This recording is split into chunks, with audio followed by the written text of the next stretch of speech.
Kemarin saya bertemu dengan sebagian kaum madhabiyah, ta'assub madhabiyah. Lalu di antara pembicaraannya dia melecehkan Imam Ahmad bin Hanbal atau merendahkan Imam Ahmad bin Hanbal. Maka saya tegur,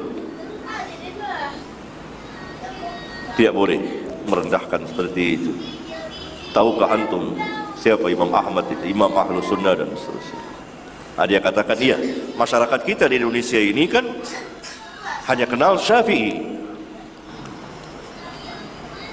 Saya jawab, mereka tidak tahu Syafi'i. Kalau mereka kenal Syafi'i, kalau mereka ngikutin Syafi'i, mereka berada dalam sunnah. Mereka hanya kenal nama, tapi tidak tahu siapa Syafi'i.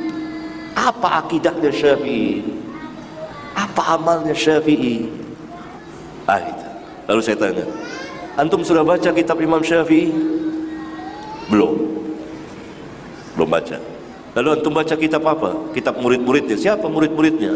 Oh, yang sudah 1000 tahun lewat, yang sudah ini. Itu bukan. Jadi dia sendiri tidak mengenal Syafi'i, tidak tahu siapa Syafi'i itu. Apa akidahnya Syafi'i? Apa amalnya Syafi'i? Apa Imam Syafi'i tahlilan? Imam Syafi'i zikir-zikir rame-rame, kemudian salaman-salaman. Walhal di kitabnya Imam Syafi'i mengatakan bahwa imam dan makmum hendaklah masing-masing berzikir dengan suara yang sir terdengar oleh dia. Ini tidak tahu. Jadi hanya tahu nama. Begitulah. Sama dengan Ahlus Sunnah. Kita Ahlus Sunnah. Tahu nama siapa Ahlus Sunnah itu.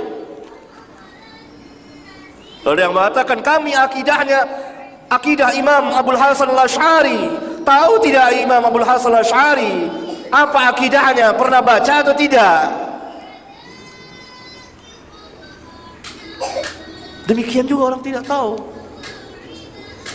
Memberikan cap Wahabi yang sesat, tidak tahu hakikatnya. Siapa Syekh Al-Imam Muhammad bin Abdul Wahhab rahimahullah ta'ala?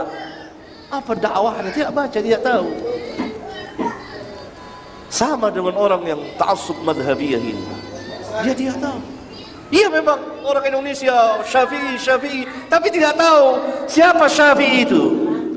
Apa akidahnya? Apa amalnya? Bagaimana mazhab beliau? Enggak tahu. Pernah baca kitab Syafi'i? Enggak pernah. Bingung saya tanya betul. Bahkan saya pernah ketemu dengan 2 orang intelektual, salah satu organisasi besar dan calon kiai, berdialog dengan saya tentang tahlilan. Sampai pada ini saya katakan Imam Syafi'i mengharamkan.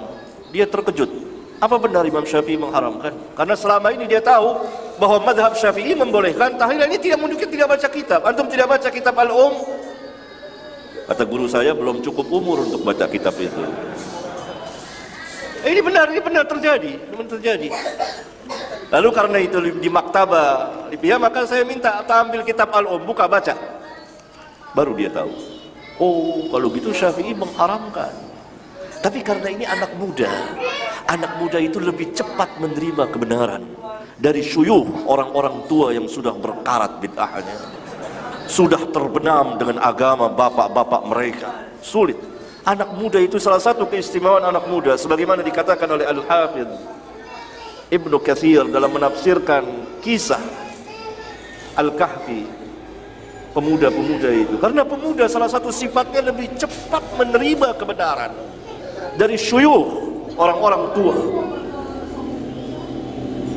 Lebih cepat. Karena itu Al-Hafidz Ibnu Katsir lihat, orang-orang tua kufar Quraisy terbenam mati dalam keadaan kufur. Pemuda-pemudanya masuk Islam.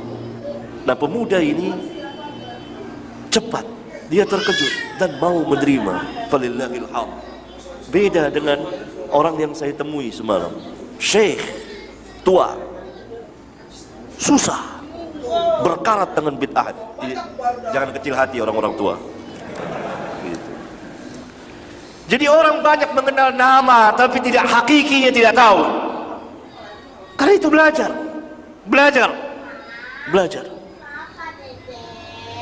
Apalagi kalau sudah dengar nama. Sudah tolak dulu. Ini nama, Ibnu Taimiyah. Ini jangan. Dia nggak baca apa isinya. Pernah salah seorang ustadz, guru saya, kalau temannya para kiai, dia kasih kitab Syekhul Islam Ibnu Taimiyah, tapi ditutup namanya dihilangin, difotokopi kitabnya. Disuruh bacalah para kiai itu. Bagus nggak nih kitab? Bagus nih, penuh ayat. Selama ini kan membuktikan mereka ini hanya dengar taklid saja dari mulut ke mulut. Ibnu Taimiyah sesat. Tapi tidak baca. Dibuktikan waktu itu, saya diceritakan, dikopikanlah bukunya. Coba baca. Bagus nggak buku ini? Tidak dikasih tahu siapa penulisnya. Baca. Karena mereka para kiai bisa bahasa Arab. Bagaimana? Setelah berapa waktu tanya, bagaimana? Bagus nggak? Bagus. Semuanya ayat Al-Quran, hadis, bagus. Itu. Berarti ketika mereka baca dan hatinya belum tidak marah dan memang betul-betul ingin belajar, Allah berikan hidayah bisa. Dan ini hakiki yang sebenarnya. Orang harus duduk dulu. Apa? Jadi orang tuduh ini Salafi, Wahabi, ini sesat. Dia tidak tahu dari mulut ke mulut. Duduk di majelisnya, bersoal jawab. Apa benar seperti itu? Tuduhan, fitnahan dari mulut ke mulut. Dan sanadnya dhaif, sangat lemah. Bahkan sebagian besarnya maudhu. Karena diriwayatkan oleh orang-orang pendusta, pembohong. Bahkan sebagiannya tidak ada asal usulnya, beredar seperti itu. Fitnahan, tuduhan, bermacam tuduhan. Karena mereka nggak tahu. Hanya pengakuan, hanya pengakuan. Seperti orang aku Indonesia, Malaysia, Brunei, madhabnya Syafi'i. Apa benar Syafi'i? Muhammad bin Idris Al-Syafi'i Al-Qurashi, orang Quraisy, Syafi'i yang mana? Nggak tahu.